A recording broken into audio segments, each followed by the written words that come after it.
United States of America and Indonesia have been developing their economic relationship to a good direction. The partnership is heading to a fine synergy after Indonesia becoming the leader of ASEAN countries and the only Southeast Asian countries of G20, with this relationship faced the better level. To discuss about it, we have US-Indonesia economic relationship. We have James Carouso, economic counselor of US Embassy. Thank you for Thank you for having us in the studio. Welcome to the studio. First of all, talking about the economic relationship between US and Indonesia, heading to a good direction, how is the framework in this relationship in 2012? Well, thank you, Pa. Actually, the relationship is very good, and it's good for many reasons. One is, of course, we have the world's second and third largest democracies working together. We're very fortunate to have a President of the United States who has in his heart a very warm spot for Indonesia and is able to speak Bahasa Indonesia.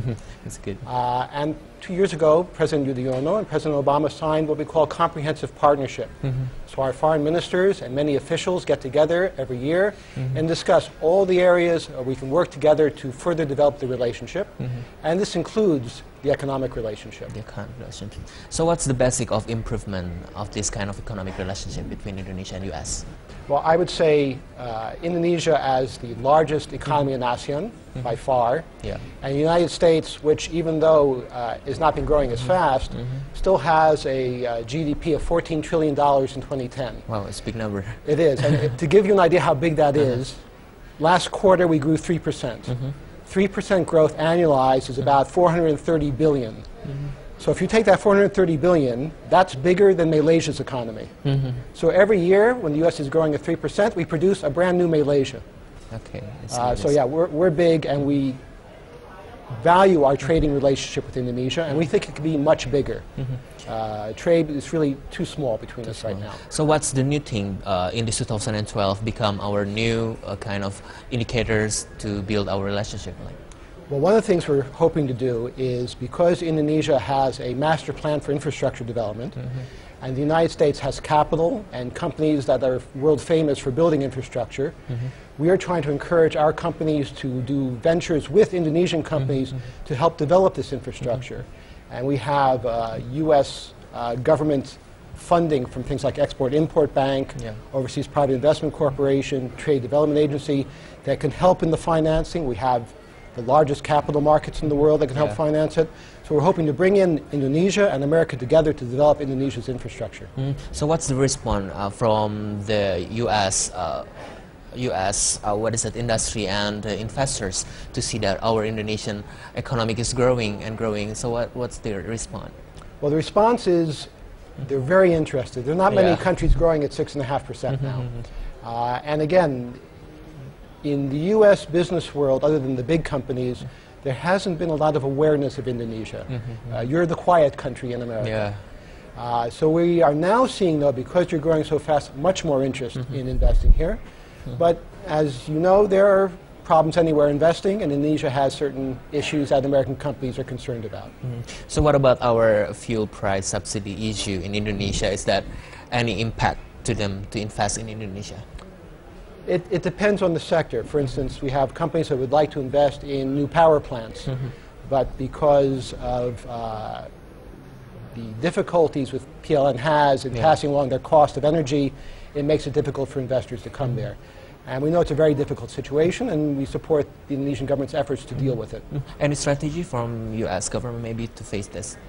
No. No? It's a very difficult problem. It's a very different level. Okay. The areas such as like agricultural, industrial, Indonesia manufacturing is improving now after maybe the instead of outside there the global crisis happening, and Indonesia could improve our economic a bit better than the other countries in ASEAN countries. How do you see this? Well, again, we have American companies who are coming in now investing in new manufacturing in things like automobiles, chemicals, pharmaceuticals.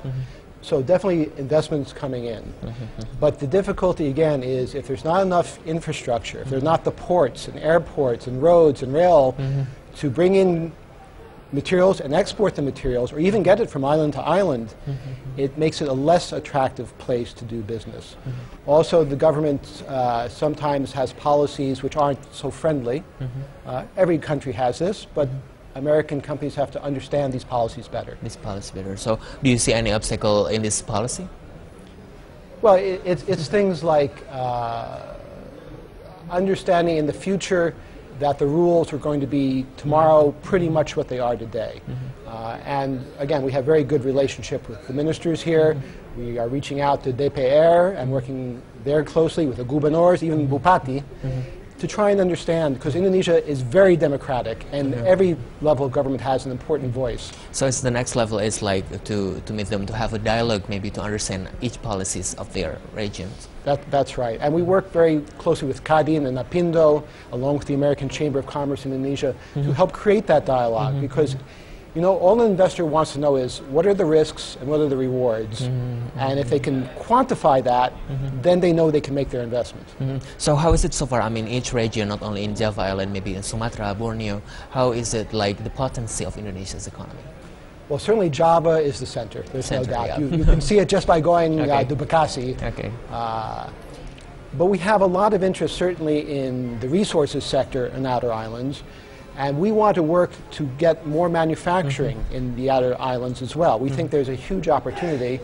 But just as Indonesian companies are a little slow with that, so are foreign investors. Okay. We'll be continuing after the break, Mr. James. We'll be right back with more discussion with Mr. James Carouso. Stay with Revenews International.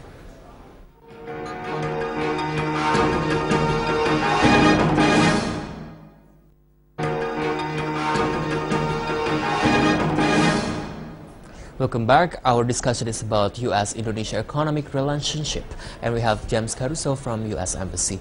Continue about the Indonesian economy. Talking about the small medium enterprises in Indonesia is growing rapidly. How do you see this? Like the American investors and U.S. government see this potency? Well, we think this is probably the most important sector for Indonesia. Big companies only can grow so fast and employ so many people.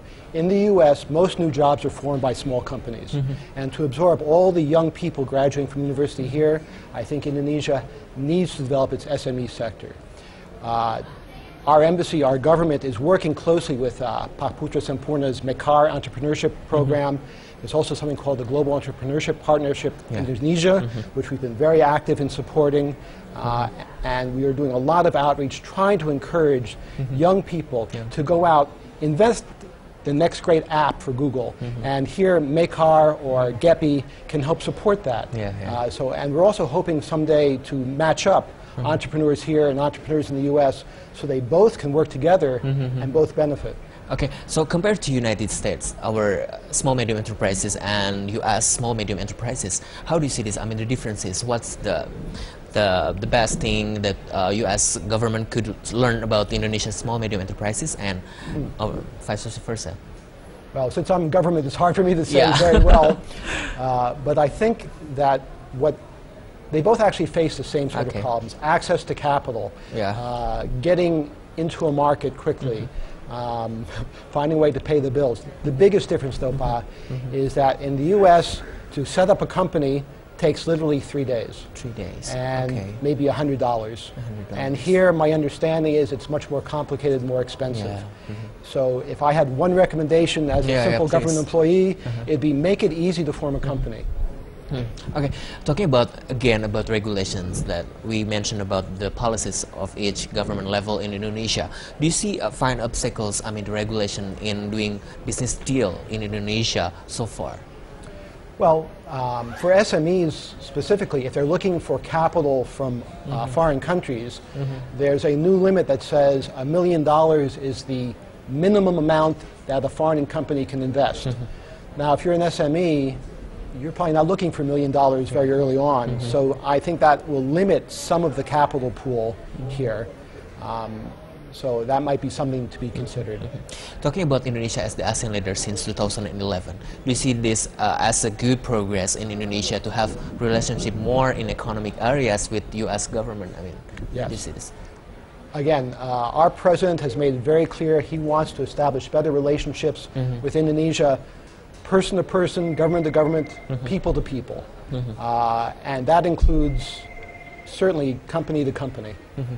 So we are working very hard to find ways for our companies to work here in joint ventures individually, include Indonesia in the global supply chain, And actually, we're seeing it already. Indonesian exports to the U.S. last year grew 16%. Wow. And a lot of that from new footwear and textile. So we think it's happening.